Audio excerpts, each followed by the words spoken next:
Technology Secretary is bringing forward further action to make sure that girls are protected from harm, and it's also why later on this year we'll publish updated RSHE guidance to tackle all forms of misogyny and make sure that young men and young women are able to thrive in our country. Shadow Secretary State, Mims Davis. I point to page 86 of Baroness Casey's report, saying there are a worrying number of live investigations covering an overlap between child sexual exploitation and criminal exploitation, which notes a significant proportion of cases appearing to involve suspects who are claiming asylum. Will the Secretary of State confirm which minister is directly responsible for safeguarding our communities, including those housed in asylum hotels, and going forward, if any individual moves into the community in changed accommodation, if the government managed to close hotels, as they claim, any dangers transferred from hotels to the wider community is accounted for? Mr Speaker, the Right Honourable Lady will know that the Home Secretary made an extensive statement to Parliament setting out the actions that this government will take to address the many failures left behind by the party opposite. Baroness Casey outlined a decade of lost time, a failure to deliver justice for victims. This government will act. We will root out all forms of child sexual exploitation. We will keep children safe from harm, and we will make sure that perpetrators are finally prosecuted. Mims Davis. We know for decades too many people block their ears and turn their backs on towns and individuals asking for help, as well as national calls. Can the Secretary of State confirm those in their ivory towers in Whitehall too can now be compelled to give evidence under oath on their actions and assumptions, vitally including senior civil servants, former Crown Prosecution Service employees and previous directors of public prosecutions? Mr Speaker, as the Home Secretary set out on Monday, anyone found to have been responsible for covering up or for hiding vile crimes of child sexual abuse must and will be prosecuted. But I would say to the Right Honourable Lady, they had a decade. That was the lost decade that Baroness Casey talked about. The recommendations from Alexis J sat on a shelf and were not acted upon. But this government immediately brought forward the Children's Wellbeing in Schools Bill to deliver the biggest upgrade in child protection legislation in a generation, which they opposed. Before we come to Prime Minister's questions, can I welcome to the gallery the Speaker of Pakistan? And we now come to questions. Adrian Ramsey. Question number one, Mr Speaker. Deputy Prime Minister. Thank you, Mr Speaker. I've been asked to reply. My right honourable friend, the Prime Minister, has been attending the G7 summit in Canada. In an era of global instability, we are working with our partners to urge de-escalation in the Middle East, put pressure on Russia to agree to a ceasefire and deliver security renewal for the British people. Mr Speaker, the Air India plane crash last week was devastating. Our thoughts and condolences are with everyone affected by this awful incident, and we're working closely with the Indian authorities to support those in need. And Mr Speaker, 9 years ago we lost our beloved friend and colleague Jo Cox, who is a beacon of positivity and courage, and her legacy lives on. And I must also take this opportunity to also remember Sir David Amos, much missed by the whole of the House. Mr Speaker, this Sunday marks Windrush Day. We celebrate the extraordinary contribution the Windrush generation and their descendants to our country. And Mr Speaker, this morning I had meetings with ministerial colleagues and others, and in addition to my duties in this House, I shall have further such meetings later today. Adrian Ramsey. Thank you, Mr Speaker. Given the strong consensus across this House on the importance of de-escalation in the deeply worrying conflict between Israel and Iran, does the Deputy Prime Minister agree that the actions of this House must match its words?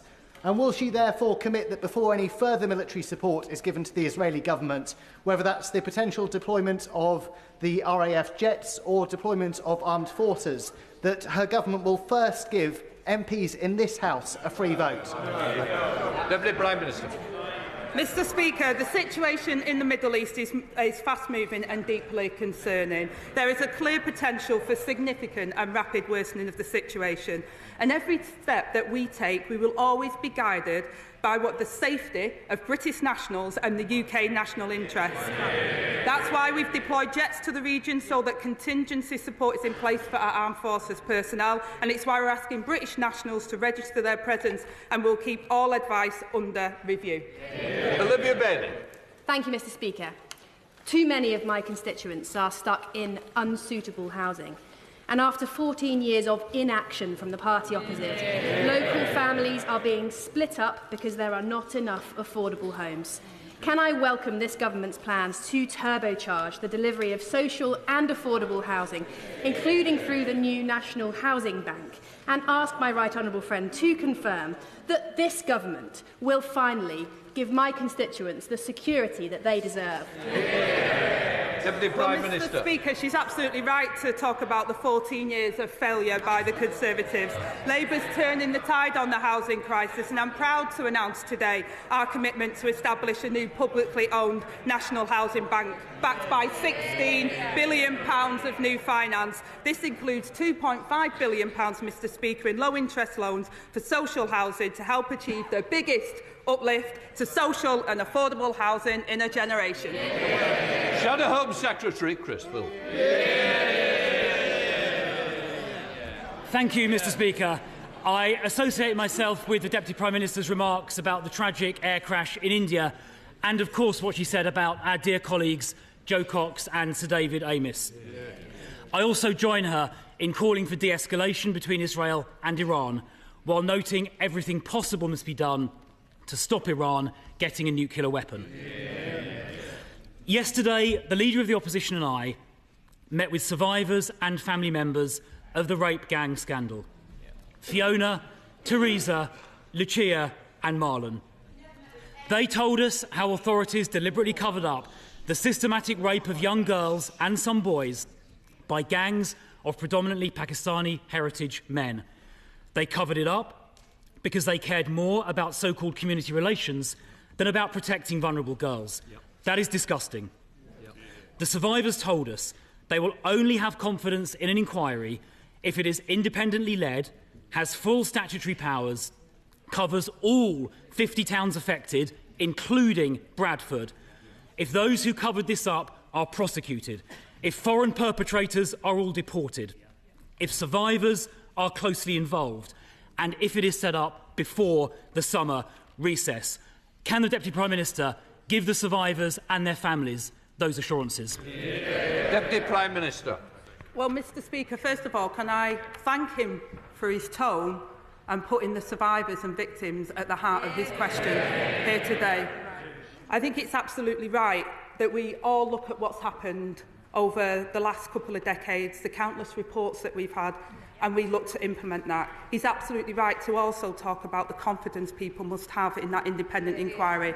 And the member that my friend, the Shadow Home Secretary, spoke about that earlier this week in regards to Baroness Casey's report. So we will take that forward at speed, Mr. Speaker. It will be independent, it will have statutory powers, and we will implement the J report, which was he will have known about as the Shadow Minister in the Minister in charge at the time, and we'll get on with taking the action. I hope members of his party will take his tone in making sure the whole House put the victims first and we all work together to get to the bottom of it. Well, I thank the Deputy Prime Minister for her answer. It is vital that scandals like this are never again covered up because of the racial background of perpetrators. And Baroness Casey's report said people who downplay the ethnic dimension are letting victims down, to use her words. So I do have to raise the language the Prime Minister used in January when he, I'm afraid to say, smeared campaigners as jumping on, quotes, a far-right bandwagon simply for calling for the very inquiry he has now been forced to set up. Standing up for rape victims is not far-right. So will the Deputy Prime Minister apologise for what the Prime Minister said? Deputy Prime Minister. Well, I say, Mr. Speaker, that the Prime Minister did not just raise issues but acted on them. He brought the first prosecutions against grooming gangs, called for action to address ethnicity issues in 2012. And the honourable member will know that the data that the previous government collected was inaccurate and not complete. And Casey recognised this, and it's one of the recommendations that we will be taking forward. The Prime Minister made those comments specifically about Tory ministers who sat for years in the government and did absolutely nothing about this scandal. Smearing campaigners standing up for rape victims as far right is completely unacceptable, and the Prime Minister should never have said that. And I commend his predecessor, the member for Richmond, for the grooming gangs task force he set up, which led to 550 arrests in its first year. Now, Baroness Casey's report also said that a significant number of rape gang perpetrators were non-UK nationals or were asylum seekers, many of whom entered the country illegally. And we know, of course, that most illegal immigrants crossing the Channel are young men, contrary to what the Chief Secretary said last week. So does the Deputy Prime Minister now accept that the small boats crisis is a crisis of public safety as well as a border crisis? Deputy Prime Minister. Well, Mr Speaker, this is a very serious issue and more needs to be done. And let me update the House. Working with our allies, we've carried out a series of major arrests to tackle smuggling gangs behind this vile trade. In the past month, a ringleader that smuggled almost 4,000 migrants has been jailed for 25 years. We could go further thanks to the law enforcement agreements we struck with Germany, Italy, Serbia and the Balkan states. In stark contrast to the honourable gentleman, he was the man at the heart of the Home Office when immigration soared. We lost control of our borders and spent £700 million of taxpayers' money on persuading just 4 volunteers to be removed from Rwanda. I take no lectures. If she wants to find out who's lost control of our borders, I suggest she looks to her immediate right. Because ever since the Home Secretary scrapped the Rwanda deterrent before it even started, illegal immigration across the Channel has gone up by over 30%. And so far this year, 2025 has been the worst year in history for illegal immigrants crossing the Channel. That is on her watch. That is down to her government.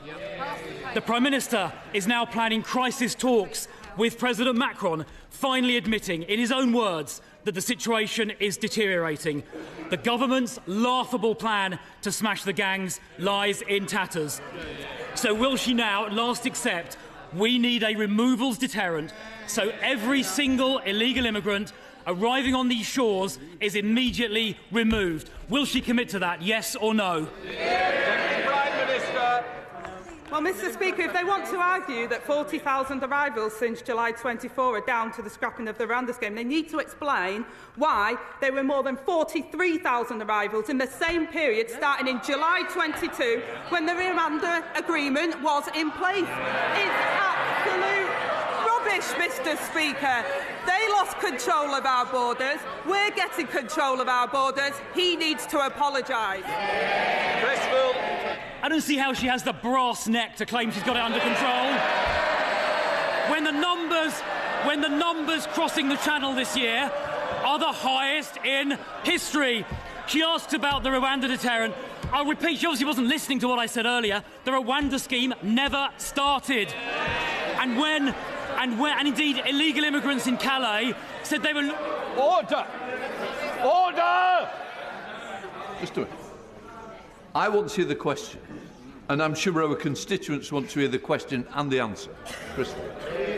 Thank you, Mr Speaker. The Rwanda scheme never started. Illegal immigrants in Calais were saying before the election how much they wanted the Prime Minister to get elected because he would help them get here. When Australia started a similar scheme about 10 years ago, it worked within a few months. Now, Mr Speaker, as a consequence of the government losing control, they are now accommodating growing numbers of illegal immigrants, many of whom cross the Channel, in asylum, hotels and flats. The Home Office's suppliers are now actively offering above-market deals to landlords to get hold of their properties to be used for illegal immigrants. In the meantime, hard-pressed young people here are unable to rent or buy. So why is this government prioritising housing for illegal immigrants above housing for our young people? So again, Mr Speaker, I gently say to the right honourable member opposite that under their watch, immigration increased fourfold until it reached almost 1 million in a single year. They also created the backlog, 400 hotels, which we've reduced to just over 200 hotels in the first 12 months of us being in government, Mr Speaker. £1 million a day spiffed up the wall because they were so incompetent. We're building the homes that they failed to deliver over 14 years of consecutive failure by their government. They should apologise while we get on with the job of rebuilding Britain. Chris Philp.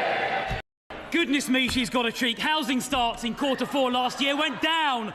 Her mission to rebuild Britain is not going very well. She talks about asylum hotels. She obviously hasn't looked at the most recent numbers. The number of people in asylum hotels was higher in March this year than it was at the time of the last election. And she gave no answer about the priority being given to illegal immigrants over people living here already. Now, Mr Speaker, a Zimbabwean paedophile due for deportation was recently allowed to stay in the UK because a court found he might face, quote, some hostility back in Zimbabwe, apparently breaching his Article 3 rights. What about the rights of children here to be protected from this dangerous paedophile? Who's looking out for their rights? Not the government. There are thousands of cases like this involving foreign criminals. So there is a solution. We need to scrap the Human Rights Act for immigration matters so this sovereign parliament decides on the law our courts apply. But her party voted against that. So I have a simple question. Why did the government side with foreign criminals and not the British public? Deputy Prime Minister. Well, again, Mr Speaker, they had 14 years of failure on these issues.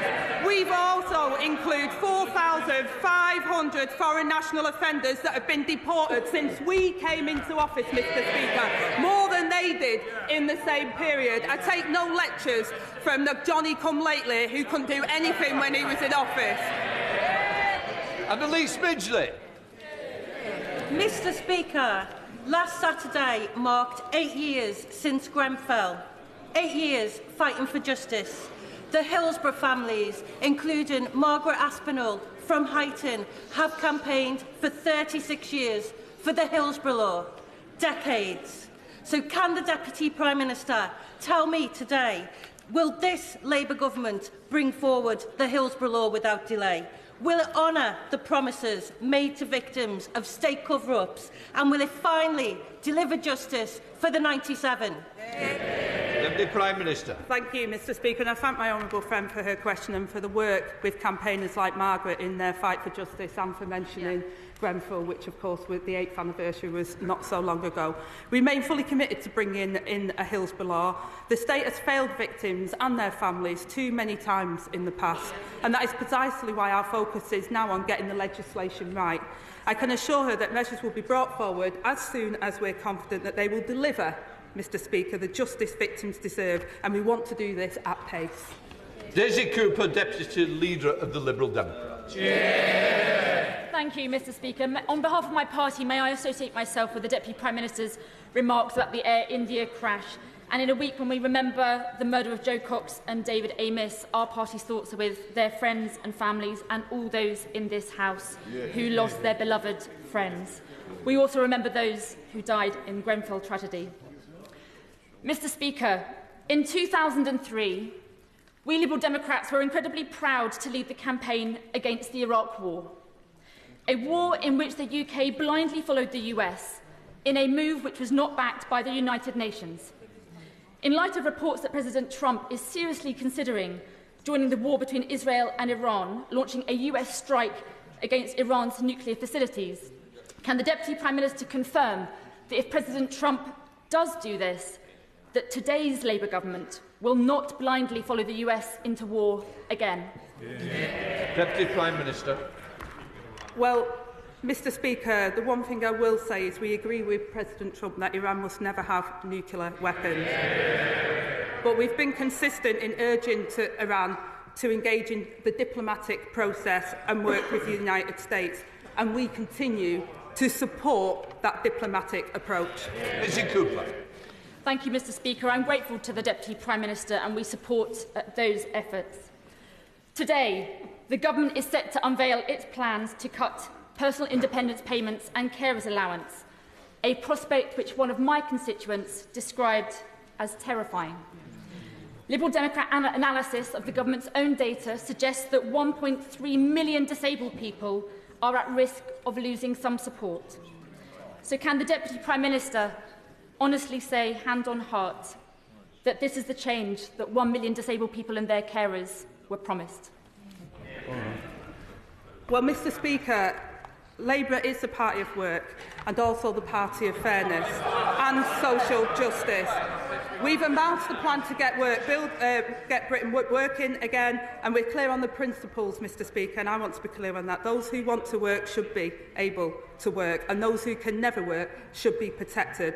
The current system we've inherited doesn't support those that need that support, and also doesn't allow and enable those to get opportunities for employment. I have personal experience of it. I know what the Honourable Lady is saying. I know how some people are fearful of the changes, but this Labour government put its values into place and will ensure that people are supported into it where they can, and where they can't, they are supported. We are the party of the welfare state, Mr Speaker. We set it up back after the Second World War, and we believe it should be there for people who need it, but we should also help people into work.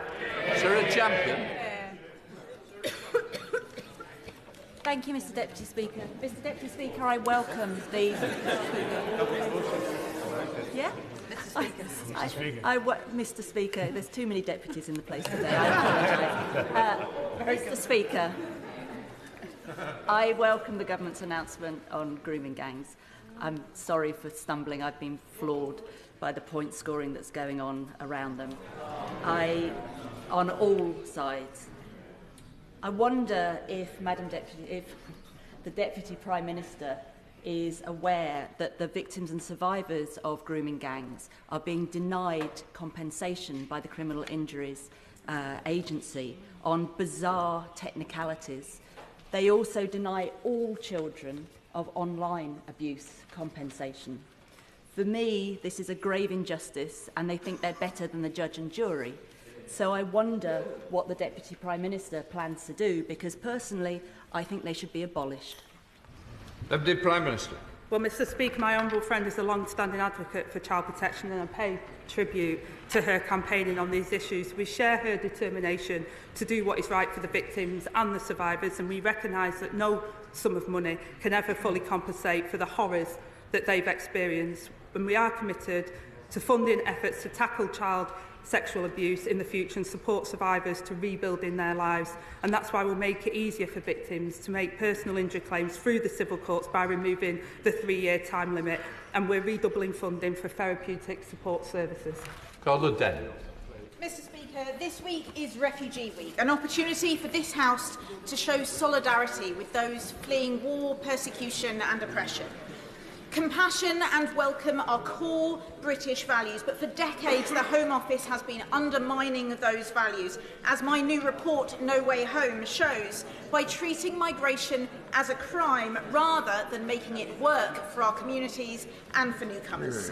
So will the Deputy Prime Minister read the report and consider its recommendation to remove migration from the responsibilities of the failing Home Office? Deputy Prime Minister. Well, Mr Speaker, I'll commit to reading the Honourable Lady's report, because I think it's important we take all information on these issues. We inherited an asylum system under exceptional strain, which costs up to £9 million per day, and will end the use of hotels through suitable self-sufficient accommodation for asylum seekers, minimising the impact on local communities, and will protect and support asylum seekers when demonstrating value for the taxpayers. Jodie Gosley. Thank you, Mr Speaker. On the 1st of July, Warwickshire County Council will permanently remove one of Nuneaton's 2 fire engines. Their decision is based on dubious data that does not accurately represent the current risk to residents, without accounting for local factors such as high deprivation. The cuts will put Nuneaton's lives in danger. Will the Deputy Prime Minister please look into this matter to confirm there has been sufficient scrutiny and a thorough risk analysis to ensure safety for the good residents of Nuneaton? Deputy Prime Minister. Well, I thank my honourable friend for raising this important issue. I know that the Fire Minister would be happy to discuss this further, and I'm committed to ensuring fire and rescue services across the country have the resources that they need to keep communities safe. The deployment of fire engines, though, is decided locally. So this really is a question for Warwickshire County Council, now led by Reform. So the member for Clacton should have a word with his county councillors in Nuneaton and get them to explain why Reform are cutting fire services. People short. Mr Speaker, I remember when the Deputy Prime Minister was a fierce critic of austerity and a proud champion for the disabled. But today, her government is introducing its £5 billion disability cuts bill, which will push another 250,000 people into poverty. Does she agree that everyone has the right to oppose such devastating cuts? So is it the Prime Minister's intention to remove the whip from any Labour MP who does the right thing and votes against these disability cuts? Yeah. Deputy Prime Minister. Well, I gently say to the honourable member that we've given, he talks about austerity, we've given the biggest amount of increase to Scotland. And I've covered this point in an earlier question, Mr Speaker. We're absolutely committed to ending child poverty. We've already introduced free school meals. We're already supporting families. We've given a living wage rise to over millions of workers that need it. We're getting on the job, Mr Speaker, of rebuilding Britain. He's had decades of failure under Scotland. They deserve better. Jonathan Davis. Thank you, Mr Speaker. Derbyshire's Derwent Valley is the home of the Industrial Revolution, and it is also now a UNESCO World Heritage Site. That community showed a Victorian sense of purpose, which delivered improvements to people's everyday lives. So can my right honourable friend set out how the government's £39 billion investment in housing will instil that same drive while maintaining the unique character of the East Midlands' only UNESCO World Heritage Site? Deputy Prime Minister. Well, I thank my honourable friend for his question. I know he's a champion for regeneration across his constituency, and he's working hard to get homes built in his patch for his constituents. Our plan for change will deliver the biggest boost in investment in social and affordable housing in a generation. And for the first time in recent memory, Mr Speaker, we will give providers in his constituency a decade of certainty over the capital funding to build ambitious housing projects that honour Derbyshire's history. Timothy. Thank you, Mr Speaker. The Home Secretary says we should judge her success in smashing the gangs by whether the number of channel crossings falls. But under this government, the numbers are up by more than 30%. Yep. So by which date should we judge the Home Secretary? And if she fails, will she be fired? Deputy Prime Minister. Well, Mr Speaker, they continually vote against the measures that we're taking to smash the gangs. We're getting on with the job, Mr Speaker, working internationally to disrupt the abhorrent work of these smugglers and gangs, while he harps on from the sideline. He should apologise for their record in government, which was abysmal. Mr Speaker, since becoming an MP, I've received thousands of pieces of casework from constituents who are stuck on social housing waiting lists. I've recently had an email from a woman with severe mobility issues, effectively trapped in her front room while she waits and waits for suitable social housing. Even when a home becomes available, she'll be forced to compete with other residents because there simply aren't enough affordable options. What will this new funding, the recent funding announced by the government, mean for my constituent and others like her who have already waited too long for a decent home? Deputy Prime Minister. Well, I thank my honourable friend, Mr Speaker, for highlighting the case, because it's not an isolated case. We inherited a really dire situation, and there's far too many people that don't have a safe and secure home that meets their needs. My right honourable friend, the Chancellor's announced a record funding, almost double the level provided by the previous government, who ended up handing back the cash for social and affordable homes, and Labour's plan for change, renewing our country and investing in Britain's future. Other House to Edward Lee. When the government, quite rightly, gives full and unequivocal support to Israel in its bid to end the scourge of Iran's nuclear weapons programme forever, will the government also work with our allies to try and convince the Israeli government that it's not in the long-term security interests of Israel to carry on with this policy of illegal settlements in the West Bank, which is simply leading to radicalisation and desperation throughout the region? Have not the overwhelming majority of Palestinian people have the right to yearn for peace and security in their own homeland, as the Jews yearn for their homeland for 2,000 years? Deputy Prime Minister. Mr Speaker, I thank the Father of the House for his important question. Settler violence and expansion in the West Bank is appalling and completely unacceptable. Alongside our allies, we have sanctioned individuals responsible for inciting this extremist action, but a two-state solution is the only way to bring peace that the Israelis and the Palestinians deserve, and this is only achievable if the hostages are released, aid surged into Gaza and the ceasefire is restored, and we'll do everything we can to make that happen. Thank you, Mr Speaker. In Scotland, over 10,000 children are stuck in temporary accommodation, including many in my constituency of Stirling and Strathallan. Too many families facing soaring rents, long waiting lists and dwindling options. It's just one of so many policy failings that we're all losing count and losing patience as public confidence in the SNP ability to govern collapses. What advice would she have for the Scottish SNP government as they continue to preside over a chronic failure to invest in the social and affordable housing Scotland so desperately needs? Well, my honourable friend is right, Mr Speaker. Homeless levels are far too high, which has a devastating impact on those affected. Under the SNP, 10,000 children in Scotland shamefully have no fixed home to call their own, a record high. Our decisions have given Scotland a record settlement and the largest since devolution. We saw in Hamilton, Mr Speaker, how Scots are fed up with the SNP's excuses. They've been in power for nearly 2 decades and have nowhere left to hide from their failure. Anne Davies. Diolch, Mr Llefarydd.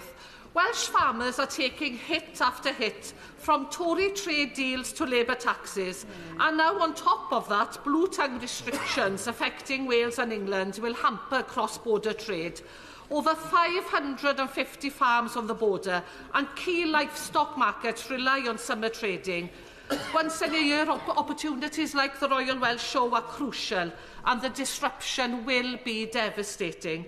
So will the Deputy Prime Minister commit to working with Welsh Government on a scheme to compensate for the losses? Deputy Prime Minister. Well, I gently say to the honourable member, you don't deliver for Wales by voting against an extra £1.6 billion for public services like I did at the Senate. We will be making sure that we support Wales and support Welsh farmers, and we'll continue to do that as a UK government. Andrew Bates. Thank you, Mr Speaker. In the spending review last week, the government backed Peterborough with support for our new pool and sports quarter in the city. This commitment has the power to turn years of campaigning into a reality. But that's not all. The government has also recently approved the business case for our new station and given us new police. So can I ask the Deputy Prime Minister, does she agree that this is just the start and that places like Peterborough that were forgotten for too long by the party opposite are now top of this Labour government's agenda? Well, I thank my honourable friend for his comments and flagged by the two ladies that have made sure that those things happen. The Chancellor's guaranteed funding to accelerate projects like Peterborough's new sports quarter, including, Mr Speaker, a new Olympic-sized swimming pool. And I can also confirm today that, subject to the business case approval, we will provide nearly £48 million of funding for a new city centre quarter and a refurbished Eastern Station building. Paul Holmes.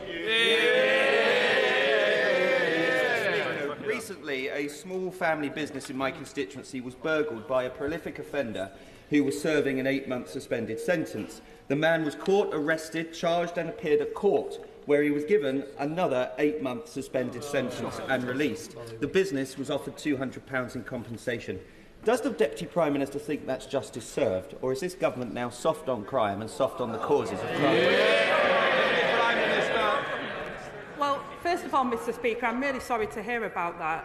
Hard-working business people that spend a lot of their time building up a business should expect the full force of the law to protect their property and protect their interests. And can I also, while I've got the opportunity, congratulate the honourable member for running Hamble Valley's very first pub competition this year. I hope I'm going to get an invite.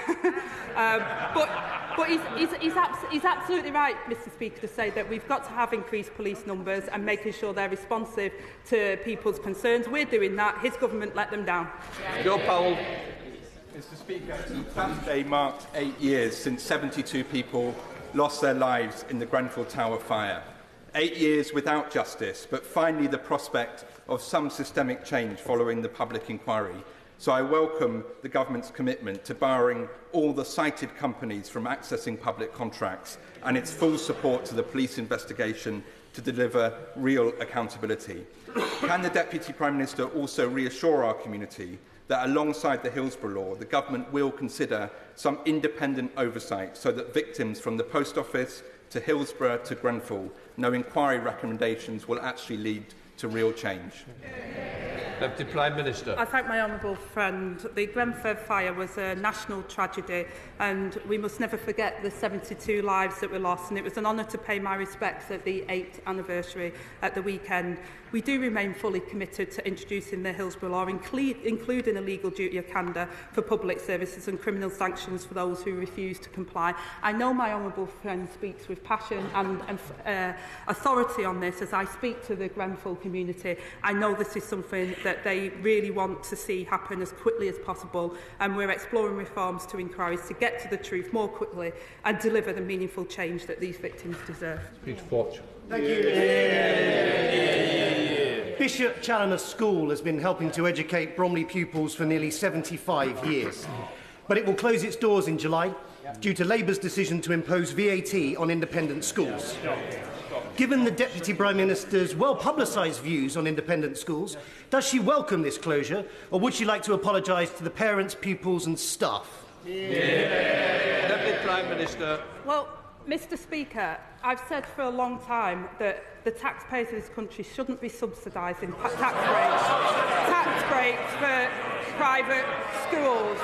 I welcome all schools that give children a great education, but I'm also determined to ensure we've got qualified teachers in every classroom for every child, something their government failed to do.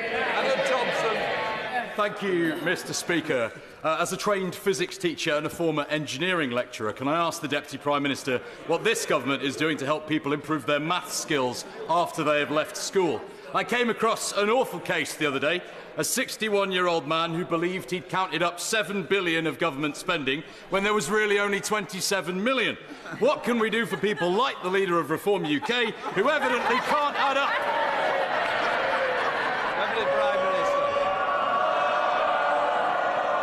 Mr Speaker, my honourable friend highlights an important fact. Reform sums simply don't add up. He'll be pleased to know that we're investing £136 million for skills boot camps, and I will be sure to send the details to the honourable member for Clapton. That completes Deputy Prime Minister's questions. We'll let the front bench change over.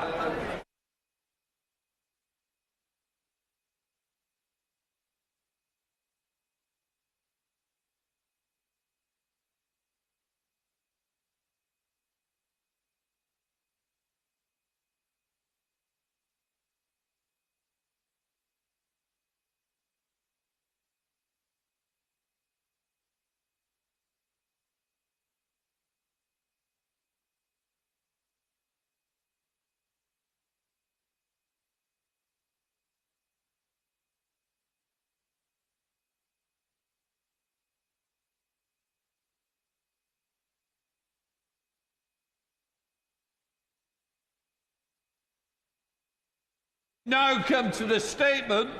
Secretary of State for Transport, Heidi Alexander. Mr Speaker, with permission, I'd like to make a statement on HS2. As a London councillor over 15 years ago, I remember hearing the then Labour government's bold plans for high-speed rail to link our major cities to address the capacity needs of the future, and in the words of the then Prime Minister Gordon Brown, to join the high-speed revolution sweeping the world. It was a vision of a confident nation, a clear signal our great towns and cities